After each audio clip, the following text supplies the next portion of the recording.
Hey, welcome to my channel. Hope your day's been well. Thanks for joining us for another video. And today we got my boy Kotsos, I think that's how you say his name, against my boy Ben K1W. And these two teams is Team Beam Tones, which is with Kotsos, and Solidarity, where Ben K1W is from. And this is the final game between these two teams to see who gets to the next round. So let's see who won and took their team to the next round.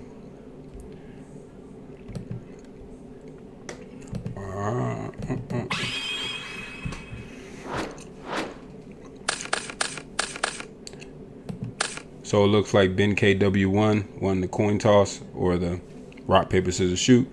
So he's got to go first. His hand is Nobleman, Blade Knight, Kaiku, another Blade Knight. So two Blade Knights, Ring, and Grandmaster. Summons Blade Knight, sets Ring. So when we're looking at Kotsos, his hand, Card Destruction, Graceful, Dinko, Sinister, Delinquent Duo, and Mirror Force. God, lead us. Trying to get that out. So obviously his hand is broken. So I'm going to sit here. If I'm looking at both the hands right now, I'm going to assume that Kotsos is going to win this game. I don't know if he's going to win, but I'm going to assume he's winning because his hand is extremely broken.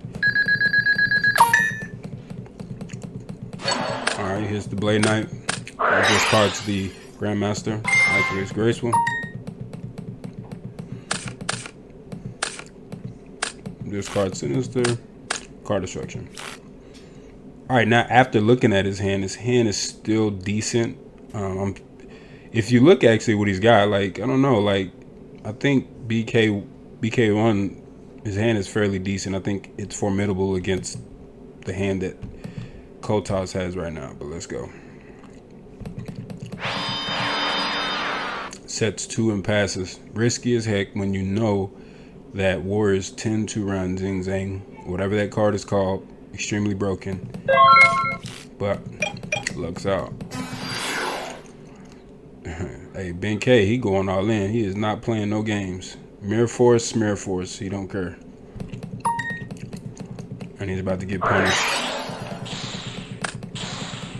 About to get punished for playing extremely risky. Yep. That was silly. I wouldn't have done that. Like, you got the Blade Knight. Like, you have the Blade Knight, so why are you risking everything on this one play? Like, I'm a nobleman in attack. Like, what? Like, no, you don't. Come on, man. Like, I get you trying to get rid of the Sinister, but, like, that's really not that big of a deal. And now he just loses. He would have Mirror Forced the Blade Knight. You would have Nobleman the Dekochi. You would have summoned Kaiku and you would have passed.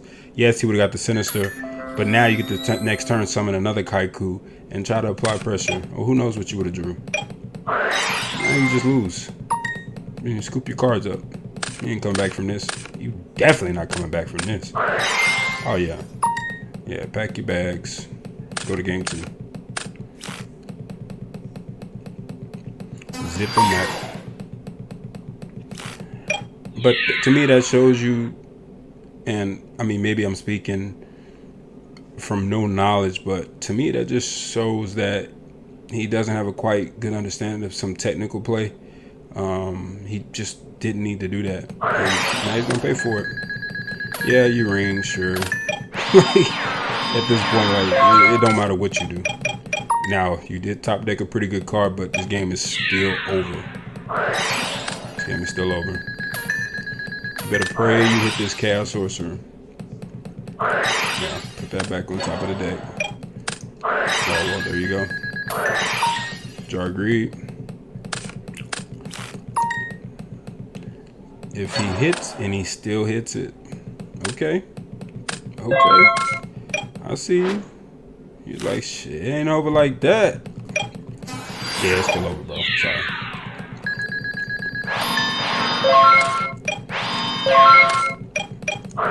Start, spy. You gonna summon spy? Go to the defense passes.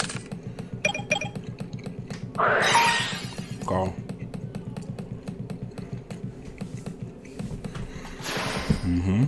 Gets the Kaiku. Attacks the Sinister Serpent.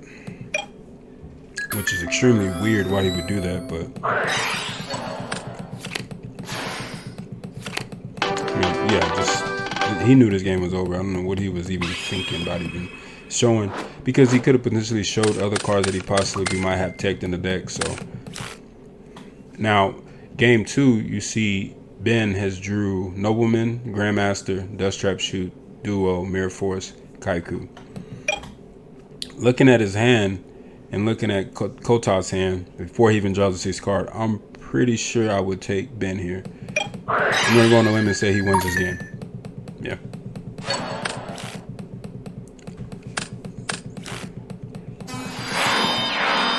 Sets 2 and pass. It's pretty strong.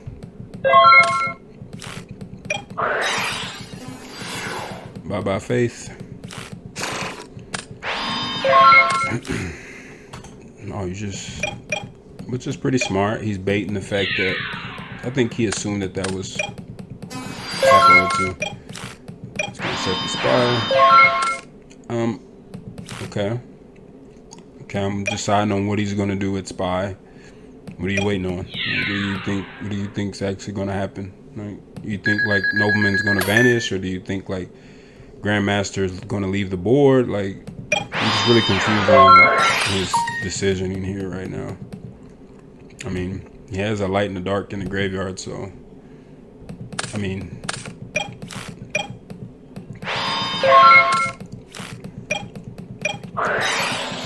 okay.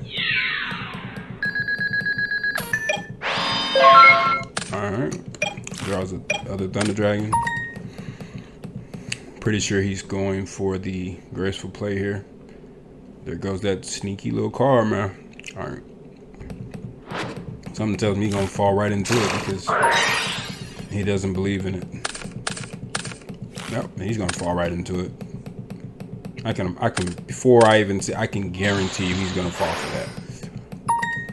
And then he's gonna proceed to scoop his hand up. But even if he didn't know, like, to be honest with you, he would just blank his own card down there and lock that card up and win the game still. Huh? What? Okay. He needed the dark. He still loses though. Yeah, that'll be game. Just reveal it to him, man. Like what? Yeah, just show him. Show him the nuts. Okay, we're going into the game 3. This is all for the glory. Let's see if Kotsos can draw really strong against Warriors, because Warriors, even an average Warrior hand can dominate an average Chaos Turbo hand. So he has to draw extremely strong, and let's see if he does it.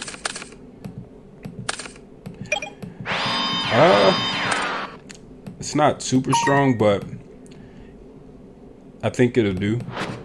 If I'm looking at both their hands right now, let's see what he draws for the 6th card. If I'm looking at both their hands right now, who do I think wins? I've been 2 for 2. That's close. Honestly, like, if I'm being honest, I'm probably going with the Warriors, because he has Call It 100, so he has double out to the Chaos Sorcerer, and he's going to be able to exile his monster right now. So he has the answer. He has actually 3 answers. So he's in a pretty strong spot. Like, I'm probably going to go with him. If I'm being honest, I would take it. I would take him. But see, this right here, this is the type of stuff that loses you the game. I mean, he's getting Blade Knight. He just doesn't believe in any Sakura 2s or rings or nothing. He clearly knows that this dude has got all the battle traps. So for him to go for this play, like, because if he got Spy, like, he's guessing, oh, he's got Spy. He's gonna let Spy go through, and I'm gonna summon Grandmaster, and I'm gonna Dust, and yeah, that's all good and dandy, but you're playing way too way too many assumptions. You need to assume that worst case scenario, he has a ring, he has something like that that's going to slow you up. And I could see why he probably will lose this game after a play like that. I have no faith in this guy at this point. Okay, draws another card. Up starts. Yeah, I got no faith in this guy, man. Like, I'm guessing that this game is a wrap. Gonna dust that, sure. Gets ring. I mean, no, that's just not good enough. He has space, he has breaker. Yeah, sure, he doesn't know what this dude has, but that beginning play that he did just clearly showed to me that I don't know. I'm not doing that. Me personally, like, I'm not making that play. Like, I'm not gonna hinge my whole game on like turn one like that, because that's essentially what he did. Your hand was not strong enough for you to go for a Blade Knight. It just was not. You don't have Solemn Judgment. You have nothing. So, like, you're probably going to need Solemn Judgment, stuff like that, to be able to get Suzuki to really do what it's trying to do. If the Blade Knight was on the board, like, if best case scenario, yes, Blade Knight attacks, it's a spy, but he needs Solemn Judgment. I think, in my opinion, that he would need it to get the Grandmaster off, get that play off, and to really kind of mow him down. But without Mirror Force, nah, I'm not believing in that play. Because he's essentially assuming he got nothing. Like, he ain't got nothing. You have no out to Chaos Sorcerer, period. I mean, turn one, you seen Thunder Dragon. Like, you gotta put him on a Chaos Sorcerer. You have no out to that. 0. So you can't play like that, man. Like, you're gonna fall right. You can just let him. You're gonna kill all that stuff. You're gonna play Chaos Sorcerer right over the top of your head and just boink. You got no out to it. Now, sure, I'll be honest. If I'm in Kotsos' position, I am scared as hell. But it doesn't matter how scared you are, because you got to play the cards in hand. And once he plays these cards in hand, he realizes that Ben ain't got nothing. I mean, Warriors do put Chaos Turbo in a position where they have to. You got to prove that the Warrior has it, because that's just the situation they put you in based on the strategy of Turbo and how much of pressure that Warriors applies on Chaos Turbo. Like in this situation right here, yeah, you can think all day. You got nothing. Yep, and this is exactly why you shouldn't have went for that play. I mean, like, come on, man. Are you serious? Vanish. Yeah. I'm not even doing that. Don't attack with Spy. Oh, I guess you can attack with Spy. Like, he has to get rid of the Cast Sorcerer. Yeah, bro, this game, yeah. And he fell for the Zing Zang play again. Like, dude, come on. Like, you can't do that. Excuse me. Yeah, you can't do that, man. Cannot play like that. Oh, you got the Zing Zang too? What? Dude had nothing. Like, he just went. I'm very surprised Kotsos did that. He won. Kudos to him. But I'm extremely surprised that he went for that, because you have no way to stop that. Because if he gets rid of this, if that's Sakuritsu back there, you can just pick your card. I'm not going to say pick your cards up, but you're not in a good position at that point. But he won. Kudos to him. Beam Tones goes on to the next round. Bye-bye, Solidarity. I'll at you. So, all in all, man, this was a good game. I felt like there was misplays, especially on Ben's end. I think especially any Warrior player who plays Warriors at a high level would know that. I don't really play Warriors, but just looking at some of his technical play, I felt like he went for some extremely weird lines that really just kind of cost him the game. Overall, I feel like Exile was a better play there, because number one, it ensures that none of your monsters don't get Sakuritsu, which puts you behind. And also, man, because it allows him to answer Chaos Sorcerer. He has Thunder Dragons in the graveyard. You don't have Kaiku. You can't sit here and play like that. Or unless you're praying that you draw into a Solemn Judgment or something like that. Can't make that play. But all in all, man, kudos to the winner, Kotsos, and I'll see you guys in the next video. Peace.